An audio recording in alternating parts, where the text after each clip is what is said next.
how did you turn yourself from a zombie to a superhero, as you describe yourself right now?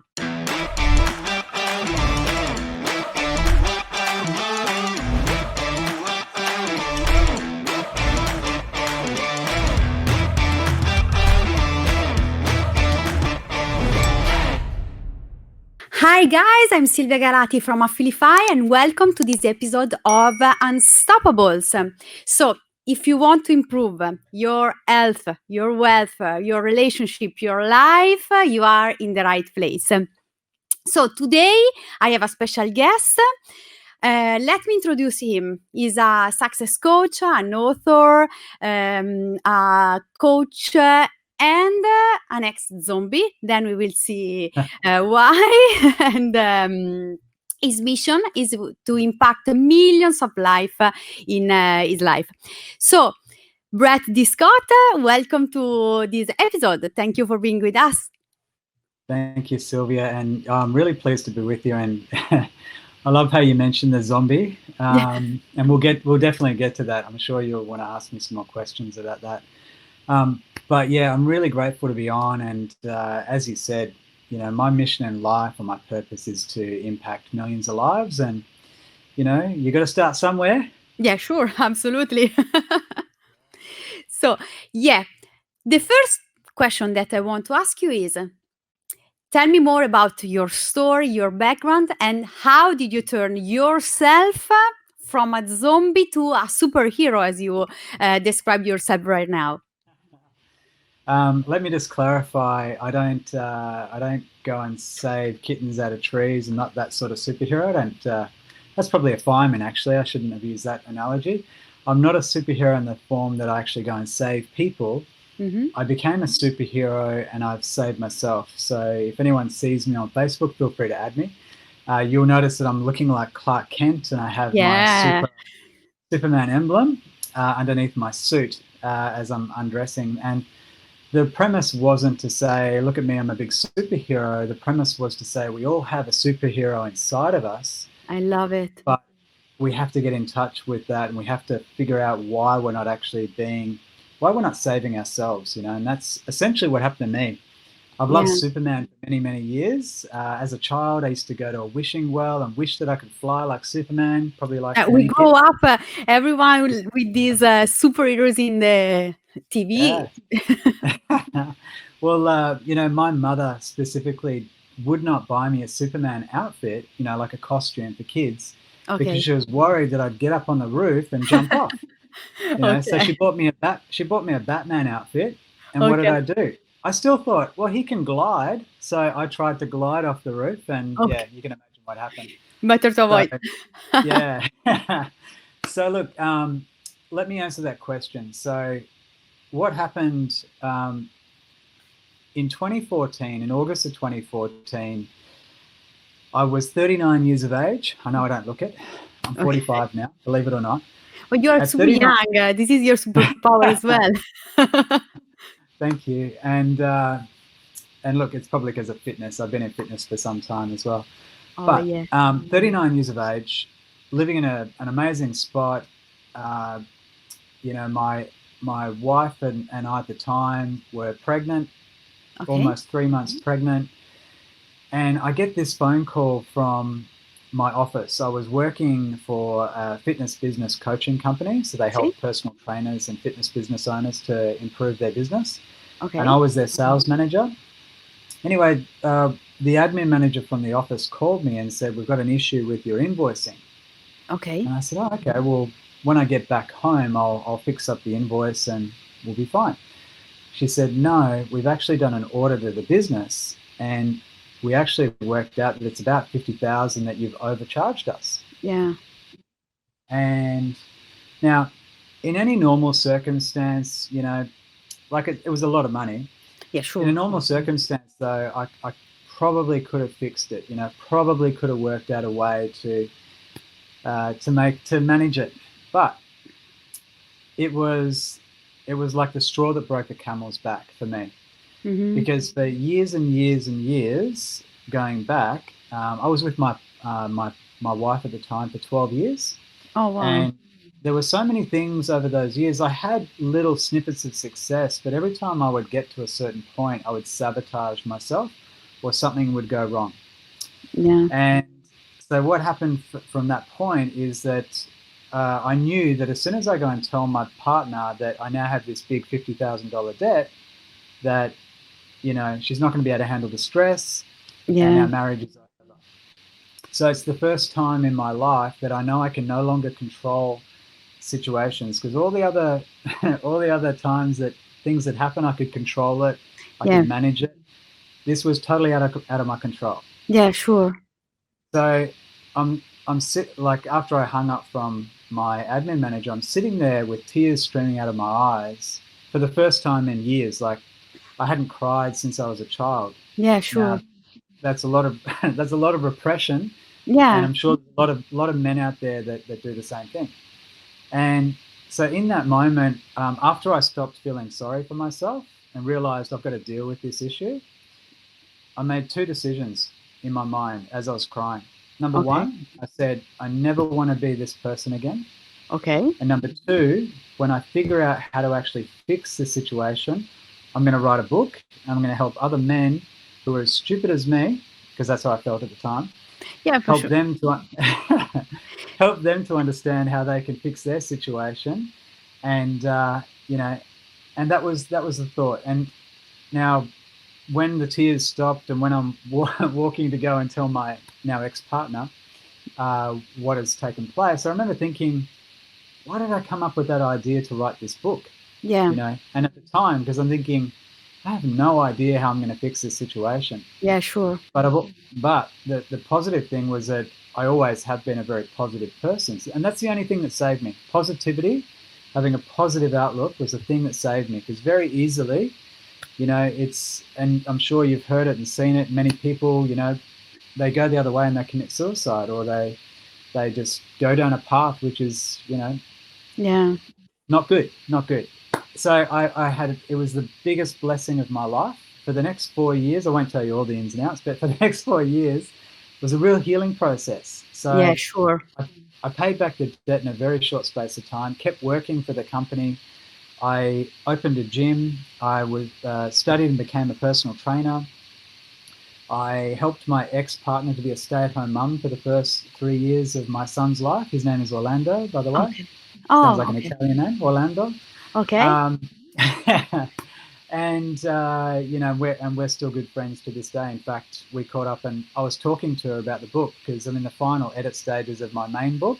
Okay. I When have it will be published this in week, this uh, month? I'm No? hoping by the end of the month. Okay, great. Yeah, we're going through final edits, and what is actually like a really positive thing, which is why I was talking to my ex-partner. What I realized is I've left out some really important parts that a lot of men specifically are going to attach and probably connect with. The Okay. things that I not had been ashamed of, but I hadn't actually shared the fact that I'd hidden a lot of things from my ex-partner. Okay. You know, because the big thing for me, and I'm trying to make this short, not long.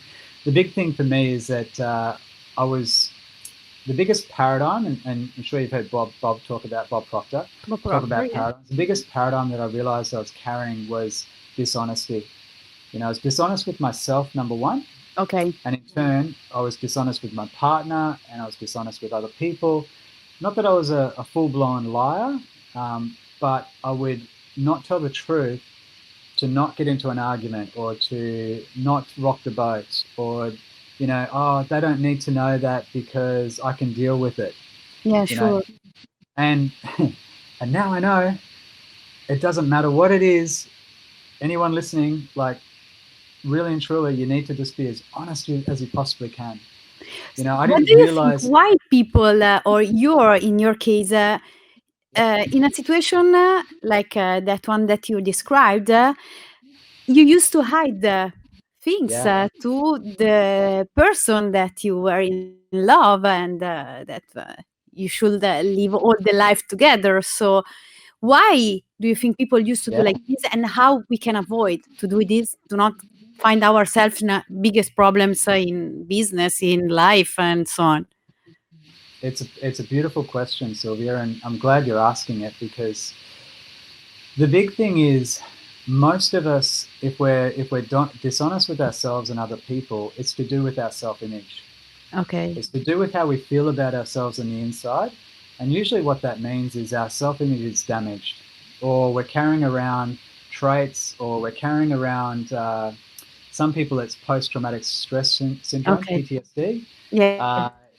impact from things that happen from a very young age, Mhm. because most of our, if we're going to talk about how we can change things, most of what we do in life, which is automatic, which is Okay. where habit is stored, is in our subconscious mind. Okay. And if we want to change our life, we have to understand there's two parts that we've got to work on. Number one, we've got to understand, get the awareness of what is not working. So Okay. what is the non-productive activities or actions or behavior that we're producing that we no longer want to see? Okay. And then universal laws, if we understand the universal law of polarity, which sometimes is called the law of opposites, Mhm. if there's something negative, it always has a positive. Okay. So, and this, I could talk about a range of different really important ingredients to success, and one of the most important ones is attitude. So when you have Yeah. a good attitude, you understand that there is actually, if you, even in a negative situation or a situation where you think you failed, there's always going to be something positive in it. So what Okay. can you take from it to learn from, that you can produce something better in the future? And Yeah, that's what a sure. lot of people get stuck. Yeah. Yeah, So for example, in my case, I'm Italian, and in our culture, the failure is something really bad. When I started studying outside of Italy, like in the United States, when they told you, like Bob Proctor, Tony Robbins, and other mentor for me in this field, when they say to you, no, you learn from failures and so on. At the beginning, it was strange for me, and I know that a lot of people feel the same. So it's good what you said. Is like the power to switch how you think and how you feel like failures and mistakes. It's not a bad thing. Of course, you have to improve, not to do the same mistakes every time. But it's like something also cultural. I don't know. Also, is the same for you or not? well, I think you'll find in many cultures, we are brought up with the ideal that you've got to do as best you can to not fail. I think that's in many cultures, Eastern and Western. I think you'll find that is instilled. You've got to do your best to win or to do the right thing, like Yeah. get it right. But I can tell you that some of my worst failures, and obviously the one I just explained was the biggest one I've ever had, as a tipping point for me. Okay. But that was the best thing that ever happened to me in my life, because I wouldn't be doing what I'm doing now with everyone else, like all Yeah. my clients. The book that's going to come out, I know it's going to make a huge impact on people's lives, not just men, but also women. And, for me, that is like, well, and I think you're asking me a little while back, what is the idea of thinking? Because most people think they're thinking, and Bob Proctor will often say that, interestingly, people think that they're thinking, but in actual fact, they're not really thinking. Okay. And that can be quite confusing, because you think, well, how can I not be thinking? Yeah. Surely, like all the time, I've got thoughts going on in my mind. But what it really means is, when you really think about a situation, if you want to change your outcome, if you're moving towards growth, if you're moving towards actually having something different. And I think Einstein, I'll see if I can quote it correctly. Einstein said, you can't, I'm trying to get this right. You can't make change. So with whatever you created the problem with, you can't create the change with the same thinking. You've got to use different thinking. So we've got to look at situations and things that we're going through with a different frame of thought. And that means, one, we've got to study and we've got to learn more. Mm-hmm. Two, probably means we need a mentor or a coach, or an accountability person. Yeah, sure. Because, you know, most of us, and what I've discovered, especially being a coach, it's very easy to fall back into the old habit because your subconscious mind doesn't want you, like when you introduce a new idea of how you want to operate or this new result that you really love to achieve, your subconscious mind goes, what are you talking about? Yeah. Not that it talks back to you, but it literally, actually it does, because it's giving you all these excuses and reasons why it's not going to work. How do you know? Oh, that's probably not going to work. Or yeah, sure, that person was able to do Yeah, that. you find excuses. Yeah, sure. Yeah, and this is attached to our self-image as well. Our self-image, and What is it? Dr. Are you Maxwell. gonna say? Sorry, I mean, self-image. What is it? Is something that you see in the mirror or something more in good deep? question. No, well, yes and no, because however we view ourselves on the inside is what we actually project. So, I'll give you an example. I think I might have mentioned it today in a live that I did. Is that you could meet someone, and they could be exceptionally beautiful like yourself. Okay. And I'm not saying this about you, by the way, but you could meet someone that's very beautiful, and you could think, wow, this is a beautiful looking person, and you start to get to know them.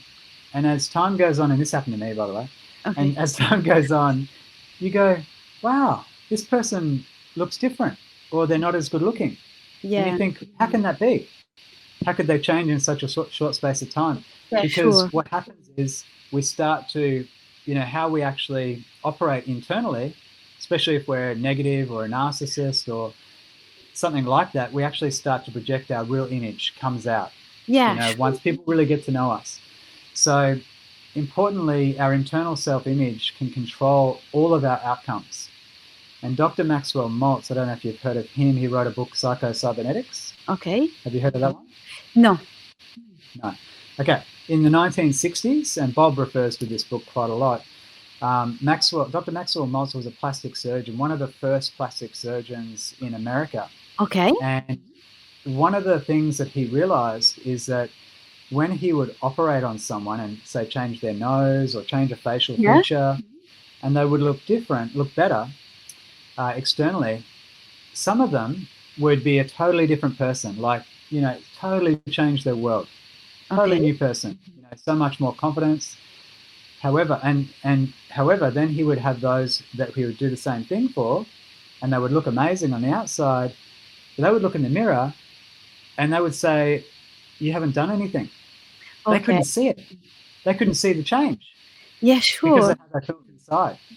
And this was the interesting thing. And so his study of what actually happened for the psychological part or the internal programming that was already there was a big factor in whether someone actually took on board the actual physical change. Yeah. And that's an extreme because not everyone's going to get plastic surgery. Yeah. But, but this is when, and I can tell you from my own experience, so, and I'm trying to keep, how long have we got? Oh, how much do you want? No problem at all. Oh, good. Okay. It's really interesting also because, like, for example, I think that this self-image is connected to all the sphere of our lives. So, for example, I'm asking you this. In business, some days you feel like you are a superhero, Superman. Some days you feel like, oh my gosh, I cannot do it, and so on. And this, it's something that the other can see sometimes. So, how we can work, like for example, daily to keep like a balance Beautiful. on our self-image, because some days you don't want. We are talking about, in my case, in online business. So you work from home. Some days you prefer to stay on the laptop watching Netflix and say, no, okay, let's work, let's do it, and so on.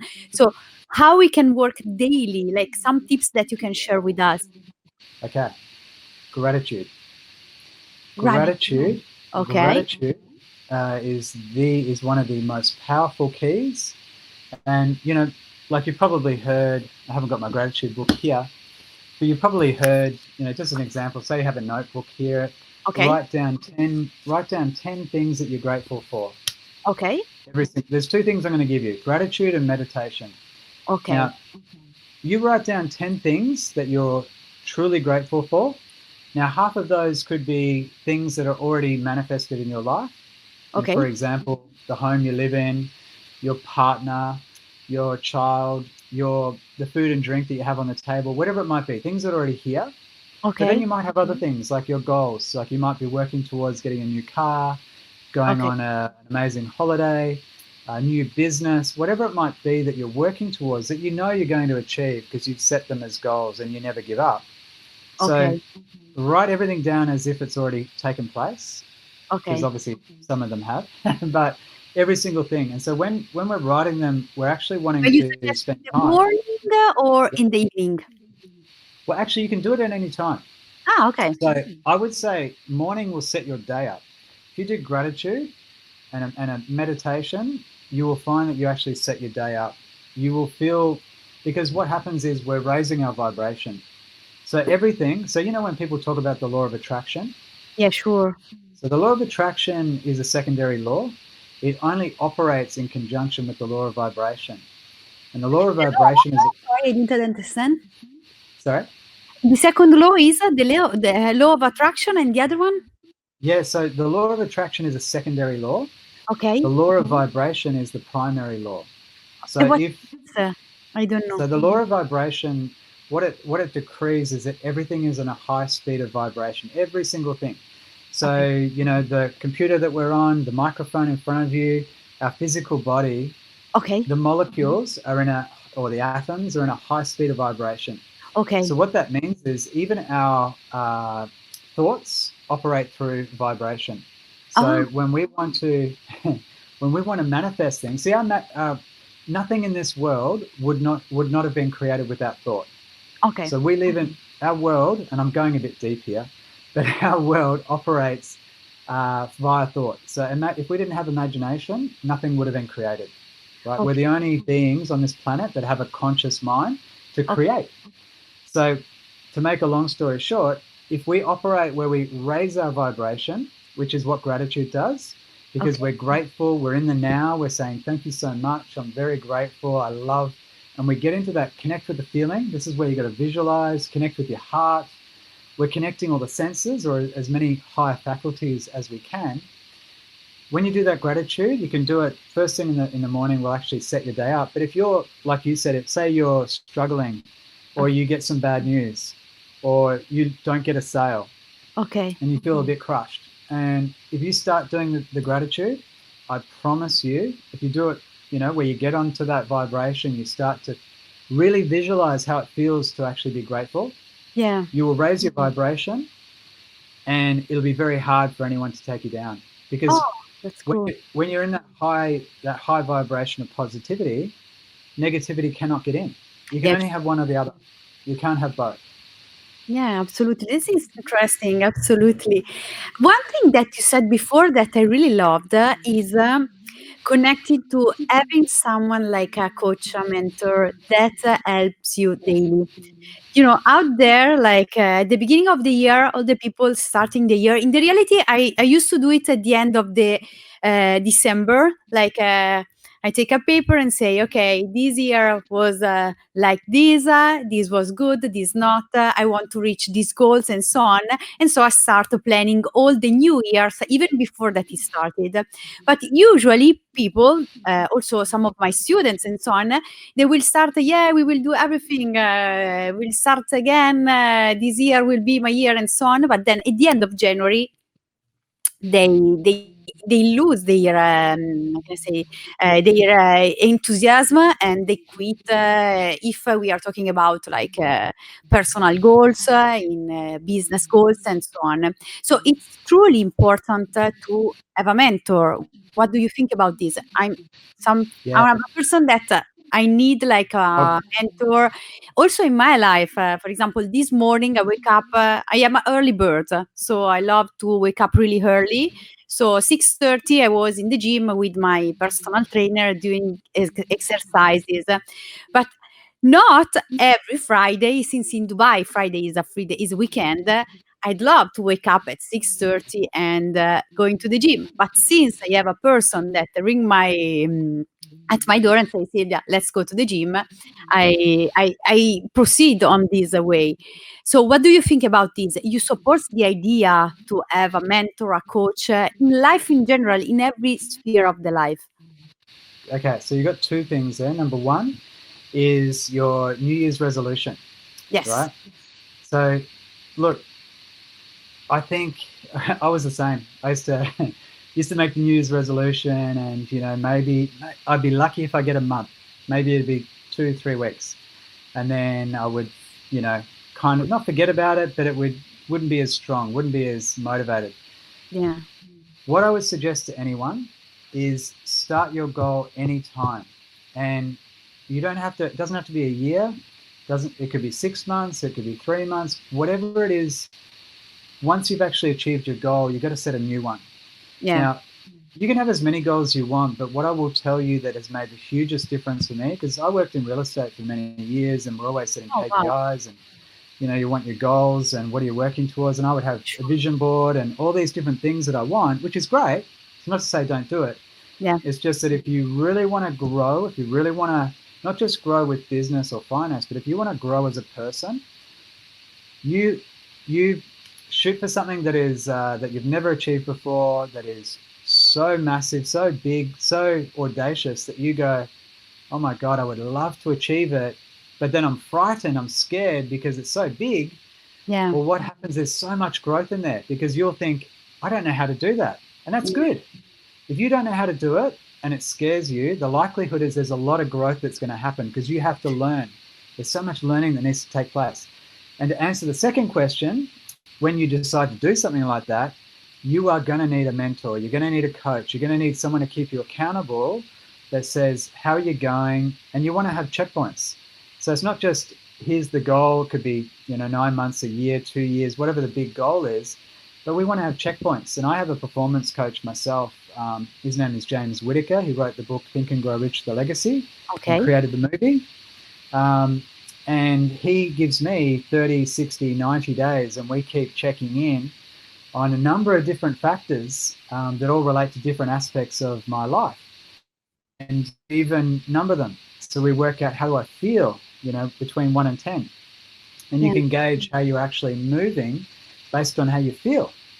So it doesn't just have to be on the tangible actual result, but how are you feeling in regards to where you're moving on these. Yeah, sure. You can do a New Year's,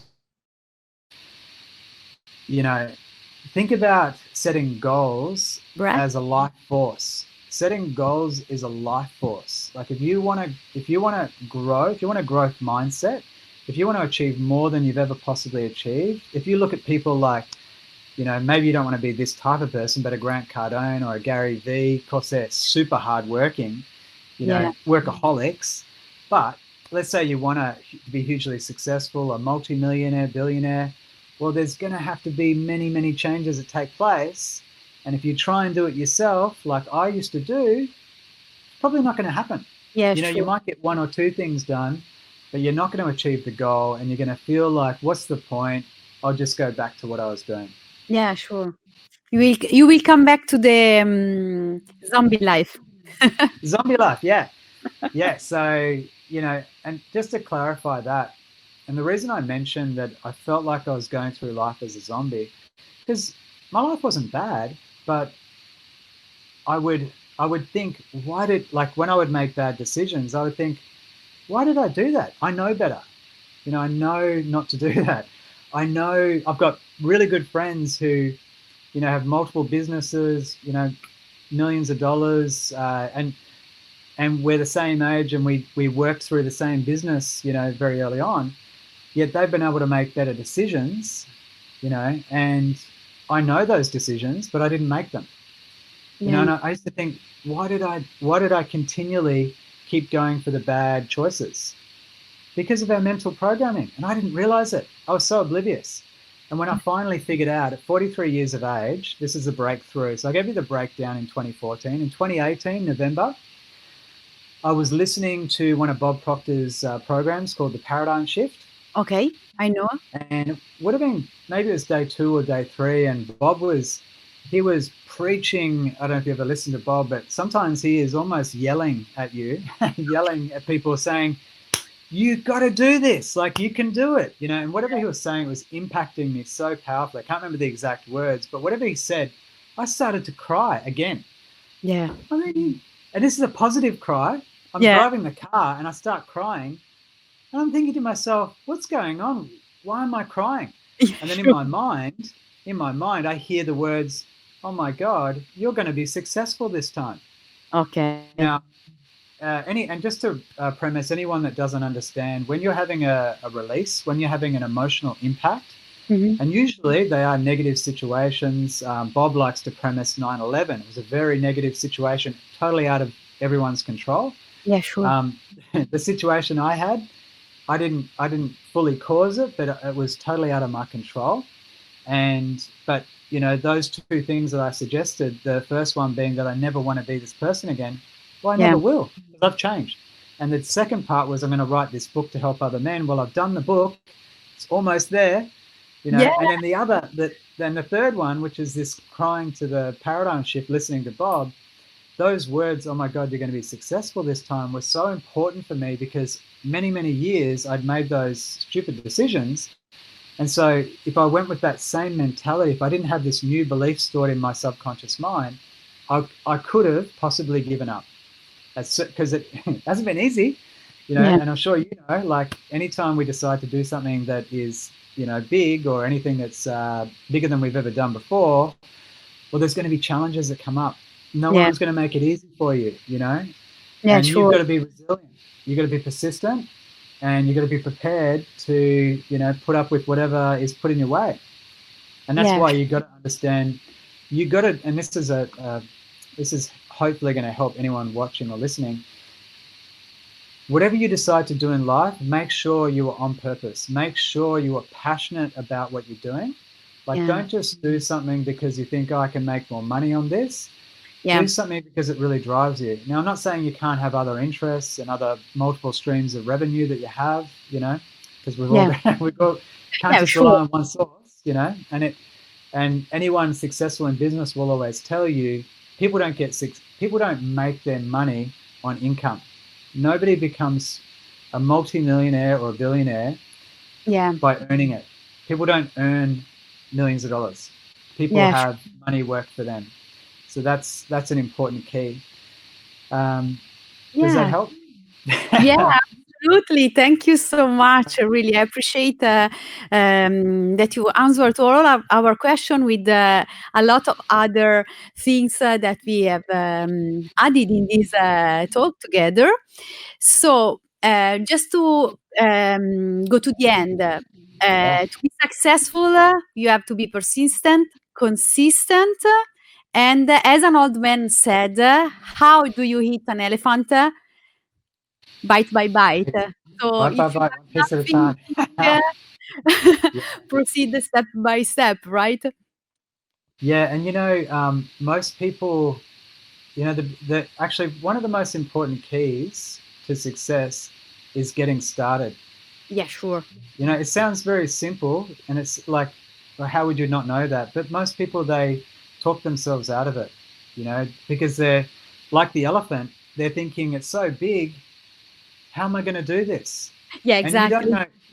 You don't know how to do it because you're not that person yet, but you will be. And that's why we've got to, you know, and another tip for most people, this is why when you're working on a goal and it's something that's really big, you Yes. need to be doing auto suggestion as in a daily affirmation where you're actually imagining yourself already in possession of whatever it is that you're working towards, Yeah. and get into that feeling every single day. And that's why meditation is so good. I didn't really cover on that, but you know, even if it's spending 5 minutes, 10 minutes, 20 minutes, whatever it is for you that you can handle, and this is where you'll get better. Yeah, This is sure. like anything, you know, when you go to the gym, you know, you don't just go to the gym and all of a sudden you've got these big muscles. It takes a bit of time, you know, it takes Yeah. time to build them, unless unless you're on steroids. No, Yeah, but exactly. I hope not. but no, let's be healthy.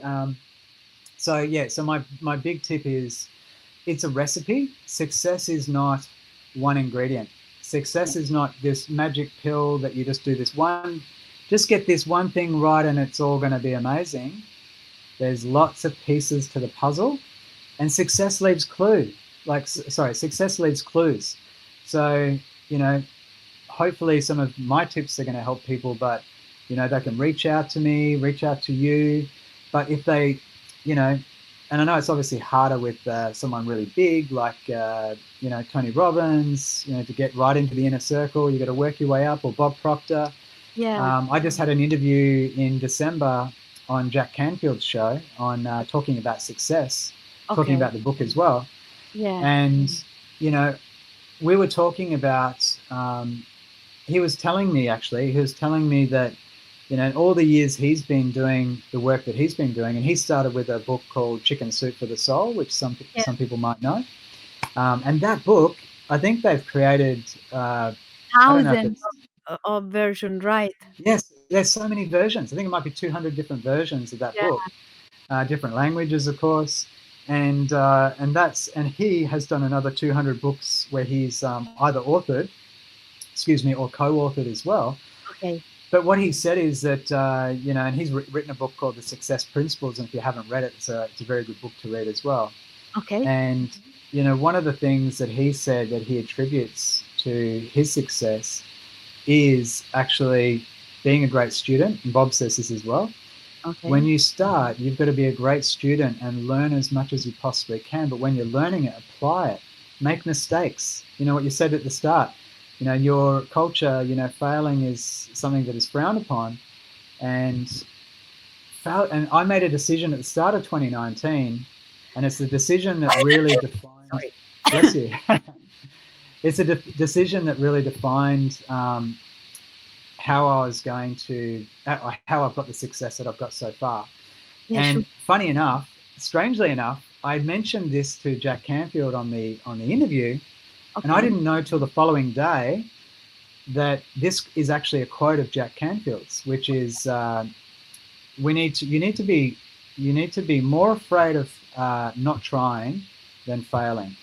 Yeah, sure. So I made a decision that I was going to stop being afraid of failing, and I was going to start to be afraid of not trying. So every single time I ask myself, and this is a question I ask myself, and it might help others that are doing the same journey, is that I'll say to myself in my mind, does this decision, because I know I need to make it, decision making is another part of the recipe. You need to make quick decisions. Out of 500 people, if you've read Think and Grow Rich, Napoleon Hill, out of 500 people that he interviewed, 500 of the most successful people in the early 1900s, the one common denominator was that they all made very quick decisions. They changed their mind very slowly, if at all. And what he found with the people that didn't have the success is it was a total opposite. They would take a long time to make a decision, and they would change their mind frequently. So I knew that.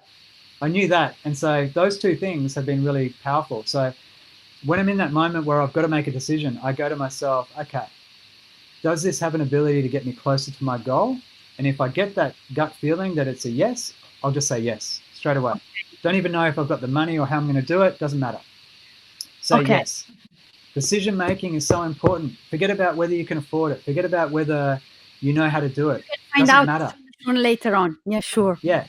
Do you want to do it? Does it have an ability to help you? Do it. Make a decision. Yeah, sure. If it doesn't feel right, though, on the flip side, still make a decision. Say no. Yeah, absolutely. But don't leave yourself wondering. Make a decision either way. Yeah. Thank you so much for your time, Brett. It has been amazing. I really love to talk to you. Thank you, Silvia. You too. Good luck for your book. I hope you can send a copy to Dubai. Yeah, I will, absolutely. And look, if anyone does want to stay in touch with me or get onto the book, I will be promoting it through brettdscott.com. So if you want to share that as well, feel welcome to. Okay, thank you so much. All right. Thanks, Silvia. Okay. Thank you so much for your time. Guys, I hope you enjoyed this episode with Brett, and see you in the next episode of Unstoppable. Bye.